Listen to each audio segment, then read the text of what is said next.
ஏற்கனவே Donald Trump அவர்கள் இது குறித்து கருத்து தெரிவித்த பொழுது தாங்கள் 2 வாரங்கள் கால அவகாசம் கொடுப்பதாக கூறிவிட்டு கபடமாக தாக்கியிருக்கின்றார்கள். இது ஒரு நேர்மையான தாக்குதல் என்று கூற முடியாது. ஒரு ஜனாதிபதி, அதுவும் உலகின் பெரிய நாட்டின் ஜனாதிபதியாக இருக்கின்றவர் இவ்வாறாக தெரிவிக்கின்ற போது அதனை நம்புகின்ற தன்மை என்பது 100% இருந்த பொழுது இப்பொழுது அது 10% குறைந்து விட்டது. எனவே அது அமெரிக்காவின் நிலையை கீழிறக்கியுள்ளது. அதை இந்த தாக்குதலின் மூலம் இவர்கள் அளிக்க வேண்டிய விடயங்கள் எல்லாம் ஈரான் மாற்றிவிட்டது. அதாவது யுரேனியத்தை அது மாற்றக்கூடியதாக அதனுடைய செய்மதி படங்களில் பல வாகன தொடரணிகள் இந்த அணு ஆயுத உலைகளில் இருந்து சென்று கொண்டிருந்ததை சில நாட்களுக்கு முதல் சில ஊடகங்கள் வெளியிட்டிருந்தன. இந்த ஈரானிய அயத்துல்லா கொமேனி தலைமையிலான இந்த இஸ்லாமிய ஆட்சி என்பது அல்ல அரசு என்பது வெற்றி பெற்றிருக்கின்றது அல்லது வெற்றிகரமாக நிகழ்ச்சி நிரலை கொண்டு செல்கின்றது. இஸ்ரேல் உண்மையில் ஒரு நாரதர் போன்ற வேலையை அல்லது அமெரிக்காவை பலிக்கடா ஆக்குகின்ற வேலையில் பலமாக அல்லது தந்திரமாக செயற்படக்கூடிய நாடு. அது இப்பொழுது செயற்பட்டிருக்கின்றது. உலகளாவிய ரீதியில் உள்ள பெரிய கேள்வி, எங்களை பொறுத்தவரையிலும் முதலாய கேள்வி, இந்த பொருளாதாரம் எவ்வாறு செல்ல போகின்றது. இப்பொழுது குறிப்பாக கூறினீர்கள் என்றால் எரிபொருள் என்பது விலை ஏறப் போகின்றது என்பதில் எந்தவித ஐயமும் இல்லை. அதேபோல பொருட்களின் வெளியேற்றம் என்பதும் ஏறப்போகின்றது. நான் 21 வயதான போது என்னுடைய பாட்டி எனக்கு இதை கொடுத்தார்கள். ஒரு சில மாதங்களுக்கு பின்பு என்னுடைய பாட்டி மரித்து போனார்கள். மனமுடைந்து போன எனக்கு என்ன செய்வதென்றே தெரியவில்லை. என்னுடைய கடினமான நேரம் அது. மனதுக்கு நெருங்கியவர்களின் இழப்புகள் தாங்க முடியாதவை. மீண்டும் அவர்களை கொண்டு வர முடியாது என்பது எங்களுக்கு தெரியும். ஆனால் அவர்களுக்கான இறுதி மரியாதையை, இறுதி கிரியைகள் அனைத்தையும் ஓரிடமாய் லோட்டஸ் ஃபியூனரல் ஹோமில் செய்ய எம்மால் நிச்சயம் உதவ முடியும். உங்களுக்கு கை கொடுக்க என்னை அழையுங்கள். Lotus funeral home. FM 101.3 CMR Tamil FM அலைகளில் உங்கள் அனைவரையும் புது காலை நிகழ்ச்சியில் செய்தியின் பின்னணி நிகழ்ச்சியில் சந்திக்கின்றோம். சமகால முக்கிய நிலவரம் தொடர்பாக பேசுகின்ற நிகழ்ச்சியில் உலகத்தையே பதட்டத்தில் வைத்திருக்கின்ற விடயம் ஈரானுக்கும் இஸ்ரேலுக்கும் இடையிலே நடைபெறுகின்ற போரில் அமெரிக்காவின் தலையீடு என்பது மிக முக்கியமாக பார்க்கப்படக்கூடியது. அதிலும் இப்பொழுது ஈரான் மீது அமெரிக்கா தாக்குதல் நடத்தி இருப்பது ஒரு துல்லிய தாக்குதல் என்று வர்ணிக்கப்படுகின்றது. அதே நேரத்தில் எதிர்காலத்தில் பதுங்குகுழிகளுக்குள் ஊடுருவி தாக்கக்கூடிய வல்லமையை அமெரிக்கா கொண்டிருக்கும் என்றும் இதன் காரணமாக கட்டமைப்புகளை சிதைக்கக்கூடிய அளவுக்கு அமெரிக்காவினுடைய தாக்குதல்கள் விரிவுபடுத்தப்படலாம் என்றும் தெரிவிக்கப்படுகிறது. இந்த நேரத்தில் உலகம் போர் மேகங்களால் சூழப்பட்டிருக்கின்ற நிலையில் பல முனைகளிலும் போர்கள் நடைபெற்று வருகின்ற சூழலில் அமெரிக்கா எடுத்திருக்கின்ற இந்த முடிவு என்பது உலக அரங்கில் பேசுபொருளாக மாறியிருக்கின்றது. இன்றைய தினம் கூட நியூயோர்க்கில் அமெரிக்கா இந்த போரில் ஈடுபட்டமை தொடர்பாக ட்ரம்புக்கு எதிரான ஆர்ப்பாட்டங்கள் நடைபெறுவதாக அறிவிக்கப்பட்டிருக்கின்றது. அது மட்டுமல்லாமல் இஸ்ரேல் இப்பொழுது தெரிவித்திருக்கின்றது, ஈரானுடைய மிக துல்லியமாக தாக்கி அளிக்கக்கூடிய போர் விமானங்களை தாங்கள் தாக்கி அளித்திருப்பதாக. அதில் மிக முக்கியமான போர் விமானங்களுடைய வரிசையை அது வெளியிட்டிருக்கின்றது. இவ்வாறான ஒரு சூழலில் போர் மேலும் இறுக்கமடைந்தால் ஹார்முஸ் நீரிணையை மூடக்கூடிய வாய்ப்புகள் தென்படுகின்றன. இது பொருளாதாரத்தில் மிகுந்த தாக்கத்தை செலுத்தக்கூடிய வாய்ப்புகளும் உலக அரங்கில் பார்க்கப்படுகிறது. இவ்வாறு எரிபொருள் நிலையினுடைய விலை பல நாடுகளிலும் அதிகரித்தினால் பணவீக்கம் அதிகரித்து ஏற்கனவே பொருளாதாரத்தில் கொண்டிருக்கின்ற நாடுகளில் இது பெரிய பிரச்சனையாக மாறக்கூடிய வாய்ப்புகள் இருப்பதாகவும் தெரிவிக்கப்படுகிறது. இந்த சூழலில் இன்றைய நிகழ்ச்சியில் இது குறித்து தான் பேச இருக்கின்றோம். எமது சேனலை நீங்கள் சப்ஸ்கிரைப் பண்ணி வைத்துக் கொண்டால் உலக நடப்புகளை உடனுக்குடன் அறிந்து கொள்ளலாம். சிறப்பு நேர்காணல்கள், காணொலி தொகுப்புகள் தினந்தோறும் பதிவேற்றம் செய்யப்படுகின்றன. ஆகவே உங்களுடைய உற்றார் உறவினர் நண்பர்களுக்கு இந்த சேனல் பற்றிய விவரங்களை தெரிவியுங்கள். CMR தமிழ் ரேடியோ என்று சர்ச் செய்கின்ற பொழுது நமது உத்தியோகபூர்வ யூடியூப் தளத்தை நீங்கள் பார்வையிடக்கூடியதாக இருக்கும். அதோடு உங்களுடைய ஆதரவை எங்களுக்கு வழங்குமாறும் இந்த தருணத்தில் கேட்டுக்கொண்டு நிகழ்ச்சிகளுக்குள் செல்கின்றோம். இப்பொழுது சுரேஷ் தர்மா இணைந்திருக்கின்றார். அவரை சந்திக்கின்றோம். வணக்கம் சுரேஷ். வணக்கம் ராம். வணக்கம் நேர்களே.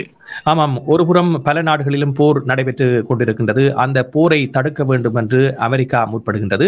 மறுமுறையில் இப்பொழுது இந்த ஈரான் இஸ்ரேலுக்கு இடையிலான முருகல் நிலையில் மேலும் ஒரு போரை வலுவானதாக மாற்றக்கூடிய ஒரு வாய்ப்பை அமெரிக்கா ஏற்படுத்தி இருக்கின்றது. ஏனென்றால் அண்மையில் நடைபெற்ற தாக்குதல், இந்த 3 அணு உலைகள் மீதான தாக்குதல் என்பது உங்களால் எவ்வாறு பார்க்கப்படுகிறது? தற்போதைய சூழ்நிலையில் இந்த தாக்குதல் தேவையான ஒன்றா? நிச்சயமாக இல்லை என்றுதான் கூற வேண்டும். அதற்கான காரணம், ஏற்கனவே டொனால்ட் ட்ரம்ப் அவர்கள் இது குறித்து கருத்து தெரிவித்த பொழுது தாங்கள் 2 வாரங்கள் கால அவகாசம் கொடுப்பதாக கூறிவிட்டு கபடமாக தாக்கியிருக்கின்றார்கள். இது ஒரு நேர்மையான தாக்குதல் என்று கூற முடியாது. ஏனென்றால் வெளிப்படைத்தன்மையாக நாங்கள் 2 வாரங்களுக்கு பிறகுதான் இந்த போர் குறித்து முடிவெடுப்போம் என்று கூறிவிட்டு அடுத்த நாளை தாக்குவது என்பது ஒரு உலகை தலைமை தாங்குகின்ற நாட்டிற்கு அழகான ஒரு விடயமாக இருக்க முடியாது. இதை ஒரு போர் வியூகமாக கருத முடியாதா? ஏனென்றால் ஒரு திசை திருப்பும் முயற்சியில் இறங்கிவிட்டு அதனை சாதகமாக பயன்படுத்துவது என்பது அவ்வாறான தேவை அவர்களுக்கு இருக்கின்றதா என்றால் இல்லை. அவ்வாறான அதாவது அவர்கள் தாக்குதலை எப்பொழுதும் நடத்தக்கூடியதாக இருந்தாலும் ஒரு போர் என்பது கூட நேர்மையான முறையில் நடைபெறுமாக இருந்தால் அதற்குரிய அதாவது ராஜதந்திரங்கள் அல்லது அதற்குரிய அந்த வரையறைகள் எல்லாம் இருக்கின்றன. போர் என்பது கூட எவ்வாறு நடைபெற வேண்டும் என்று.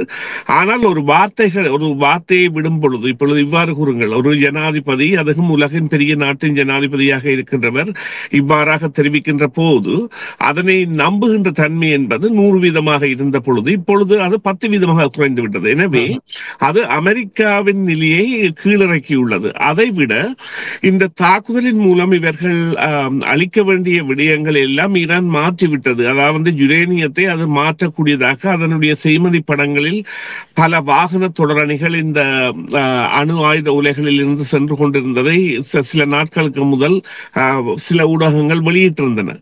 அதைவிட இன்னும் ஒரு விடயம் என்னவென்று சொன்னால், இந்த குண்டு எப்பொழுதுமே பாவிக்கப்படாத முதல் முறையாக பாவிக்கப்பட்டிருக்கின்றது பங்கபர்ஸ்டர் எனப்படுகின்ற 30,000 நிறை உள்ள அந்த 30,000 நிறையில் 20-25,000 ராத்தல்கள் அந்த இரும்பின் நிறை, 5,000-6,000 ராத்தல் தான் வெடி மருந்தின் நிறை. இது ஒரு 250 அடி ஆழத்திற்கு கீழே சென்று தாக்கும் என்கின்ற ஒரு தன்மையை கொண்டதாக அமெரிக்காவால் அறிமுகப்படுத்தப்பட்டு இது அமெரிக்காவில் இருந்து பறந்து சென்ற B-2 விமானங்களே தாக்குதலை நடாத்திவிட்டு திரும்பி இருக்கின்ற அளவிற்கு அமெரிக்கா தனது படை வெள்ளமே காட்டியிருக்கின்றது. அல்லது யாருக்கும் தெரியாமல் சென்று தாக்குதல் நடத்த தங்களால் முடியும் என்பதை நிரூபித்திருக்கின்றது. ஆனால் அதன் விளைவுகள் என்பன அந்த புகைப்படங்களை பார்க்கின்ற பொழுது நிச்சயமாக இவர்கள் அதாவது நிச்சயமாக நிலக்கீழ் அழிவு என்பது ஏற்பட்டிருந்தாலும் அங்கே அவர்கள் எவ்வாறு அந்த கட்டிடங்களை வடிவமைத்திருக்கின்றார்கள் அல்லது அந்த சிமெண்ட் கான்கிரீட் பிரிக்ஸ் என்கின்ற அதாவது மேல் பாதுகாப்பு நிலைகளில் எவ்வாறான முறைகளில் அவற்றை கட்டியிருக்கின்றார்கள் என்பது அந்த குண்டின் திசையை திருப்பக்கூடிய தன்மையை கொண்டிருக்கும். எனவே இது குறித்த உண்மையான விவரங்களை ஈரான் தான் அறிவிக்கும். ஆனால் ஈரானுக்கு பாதிப்பு நிச்சயமாக ஒரு 75-80% அவர்கள் பாதிக்கப்பட்டிருந்தாலும் அவர்களுடைய யுரேனியம் பாதிக்கப்படுவதற்கான சந்தர்ப்பம் இல்லை என்றால் அவ்வாறான கசிவுகள், அதாவது ரேடியோ ரியாக்டிவ் கசிவுகள் எதுவும் அந்த பகுதிகளில் இல்லை என்பதை சர்வதேச அணு ஆராய்ச்சியாளர்கள் அல்லது அணு கண்காணிப்பு நிலையம் தெரிவித்திருக்கின்றது. இன்றைய தினம் இந்த சந்திப்பை மேற்கொள்கிறார்கள். அணு ஆயுதத்தை எவ்வாறு கையாள்வது போன்ற கட்டுப்பாடுகளை வைத்திருக்கின்ற சர்வதேச அணு முகவரகம் இந்த சந்திப்பின் போது ஏதாவது தீர்மானங்கள் எடுக்கக்கூடிய வாய்ப்புகள் இருக்கின்றனவா? குறிப்பாக இப்பொழுது நீங்கள் கூறியது போன்று இது ஒரு திசை திருப்பும் முயற்சியாக அமெரிக்க ஜனாதிபதி கூறிய கருத்து பின்னர் உடனடியாகவே மறைமுகமாக தாக்கி இருக்கின்ற நிலை என்பது. ஆனால் ஈரான் தரப்பிலிருந்து தங்களுடைய அடுத்த நிலை தளபதிகள் தொடர்பான தகவல்கள் ஏற்கனவே வெளிவந்திருந்தன. ஆகவே அவர்கள் எதிர்பார்த்த ஒரு போராகத்தான் இது இருந்திருக்க வேண்டும். அப்படியேதான் செல்கின்றது. அதாவது அவர்கள் தங்களுடைய நாட்டில் அல்லது தங்களுடைய படைகளில் இஸ்ரேலால் இவ்வளவுக்கு ஊடுருவ முடியும் என்பதை எதிர்பார்த்திருக்கவில்லை. அது அவர்களை பொறுத்தவரையில் நிச்சயமாக ஒரு பலவீனம். அவர்களிடையே இப்பொழுது பலவீனமான நிலை காணப்படுகின்றது. குறிப்பாக ஆயத்துல்லா கொய்மேனி கூட தலைவராக நீடிப்பாரா என்கின்ற நிலை கூட இருக்கின்றது. அவரை கொள்வதற்கான முயற்சிகள் ஒரு புறமே சந்தர்ப்பங்கள் கிடைத்த பொழுதும் அமெரிக்கா தான் அதை அனுமதிக்கவில்லை என்பதை பகிரங்கமாக சொல்லியிருந்தது. இஸ்ரேலுக்கு அவ்வாறு சந்தர்ப்பம் கிடைக்கவில்லை. ஆனால் அங்கேயே உள்ளக போராட்டங்கள் அல்லது உள்ளக கோரிக்கைகள் எழ ஆரம்பித்து விட்டன. இவரது பாதையில் செல்வதா அல்லது எவ்வாறு செல்வது என்று, அதாவது ஆயத்துல்லா கொய்மேனி அவர்கள் செல்கின்ற பாதையில் செல்வதா அல்லது வேறு ஒரு தலைமையை தேடுவதா போன்ற தோற்ற வாய்கள் அங்கே ஏற்படுகின்றன. குறிப்பாக தெஹ்ரானை விட்டு மக்களை வெளியேறுமாறு டொனால்ட் ட்ரம்ப் அறிவித்த பொழுது அது நிச்சயமாக அவர்களுடைய அந்த நம்பிக்கை தன்மையை பாதிப்புக்குள்ளாக்கி இருந்தது. மக்கள் வெளியேறுகின்றார்கள். அது கூட ஒரு உண்மையாக இருக்க வேண்டும். ஆனால் டொனால்ட் ட்ரம்ப் அவர்கள் இன்று காலை தெரிவித்த கருத்தின்படி அவர் கூறியிருக்கின்றார், ஒரு ஈரான் நாட்டை கட்டியெழுப்ப முடியாத ஆட்சியாளர்கள் இந்த ஆட்சியில் இருக்க வேண்டுமா, ஏன் புதியவர்களுக்கு வழி சமைக்க கூடாது என்ற ஒரு கேள்வியை கேட்டிருக்கின்றார். ஆகவே இந்த போர் என்பது ஒரு ஆட்சி மாற்றத்தை விரும்புகின்ற அமெரிக்காவினுடைய போராக பார்க்கலாமா, அல்லது இது ஈரானை தம்பசப்படுத்த வேண்டும் என்ற முயற்சியில் இருக்கின்றதா? ஏனென்றால் ஒரு ஆட்சி மாற்றம் ஏற்பட்டால் இந்த போர் தவிர்க்கப்படக்கூடிய சாத்தியக்கூறுகள் இருக்கின்றனவா? இல்லை, அவர்கள் அதாவது குறிப்பிடுகின்ற விடயம் என்னவென்று சொன்னால், இந்த ஈரானிய அயத்துல்லா கொமேனி தலைமையிலான இந்த இஸ்லாமிய ஆட்சி என்பது அல்ல அரசு என்பது வெற்றி பெற்றிருக்கின்றது அல்லது வெற்றிகரமாக நிகழ்ச்சி நிரலை கொண்டு செல்கின்றது. அவர்களை இல்லாதொழிப்பதற்கான இது இஸ்ரேல் கூட இந்த கோரிக்கையை விடுத்திருந்த நீங்கள் நெத்தன்யாகு கூட ஈரான் மக்களை நாங்கள் உங்களோட இந்த தலைமை தேவையான்கின்ற பிரச்சாரத்தை மேற்கொண்டிருந்தார் ஆரம்ப நாட்களில். இன்று 11வது நாளாக சண்டை தொடர்ந்து செல்கின்றது. இருந்த பொழுதிலும் அங்கே இவர்கள் குறிப்பிடுகின்றது என்னவென்று சொன்னால், அந்த தலைமை என்பது நிச்சயமாக தங்களுக்கு தலையீடியாக இருக்கும். அதற்குரிய பிரதியீடாக இன்னொரு தலைமையை கொண்டு வருவதற்கான முயற்சி. ஆனால் நாங்கள் இங்கே முதல் நான் குறிப்பிட்ட விடயம் உள்ளகத்தன்மை, உள்ளகத்தில் அவர்களுடைய உள்ளகத்திலே மாற்றம் கொண்டு வருவது. அவர்கள் குறிப்பிடுகின்ற தலைமை மாற்றம் என்பது நிச்சயமாக அந்த அமைப்புக்குள் இல்லை, வேறு புறமாக இருக்கலாம் என்கின்ற ஒரு எதிர்பார்ப்பில் கூறுகின்றார்கள். இதற்குரிய காரணம் பயம். அந்த பயத்திற்கும் நாங்கள் ஒரு பரிகாரமாக பார்க்கக்கூடியது ஈரான் நடத்திய ஏவுகணை தாக்குதல்கள். நீங்கள் குறிப்பாக பார்த்தீர்களானால் இந்த மாதிரியான ஒரு தாக்குதல், அதாவது முன்னெச்சரிக்கை இல்லாத தாக்குதல் மூலம் இஸ்ரேல் பல விமான எதிர்ப்பு நிலையங்களையும் ஏவுகணை தளங்களையும் அளித்ததாக 200 விமானங்கள் சென்று அந்த தாக்குதலை நடத்தியிருந்தன. அதன் பொழுது 50 வீதத்திற்கு மேற்பட்ட ஈரானின் வெளிப்படையாக தெரிந்த சக்தி என்பது பயன்படுத்த முடியாத அளவிற்கு சென்றிருந்ததான ஒரு கருத்தியில் இருந்த பொழுதிலும், அதன் பிறகு ஈரான் மேற்கொண்ட தாக்குதல் என்பது உலகை சற்றே திரும்பி பார்க்க வைத்தது. ஹைப்பர்சோனிக் மிசைல்ஸாக இருக்கட்டும் அல்லது ட்ரோன்ஸாக இருக்கட்டும், ஸ்வாம்ஸ், அதாவது பல நூற்றுக்கணக்கான ட்ரோன், இவையெல்லாம் அவர்களுக்கு பயப்பிராந்தியத்தை ஏற்படுத்தி இருக்கின்றது. இப்பொழுது அமெரிக்காவுக்குள்ள ஒரு பெரிய தலையீடு. அவர்கள் இஸ்ரேல் உண்மையில் ஒரு அதாவது நாரதர் போன்ற வேலையை அல்லது அமெரிக்காவை பலிக்கடா ஆக்குகின்ற வேலையில் பலமாக அல்லது தந்திரமாக செயற்படக்கூடிய நாடு. அது இப்பொழுது செயற்பட்டிருக்கின்றது.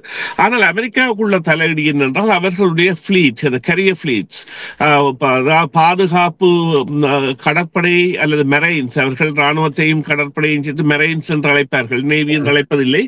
அந்த படையினர் 6000 பேர் இருக்கக்கூடிய ஒவ்வொரு தொகுதி, கப்பல் தொகுதிகள் 7 தொகுதிகள் அவ்வாறு இருக்கின்றன.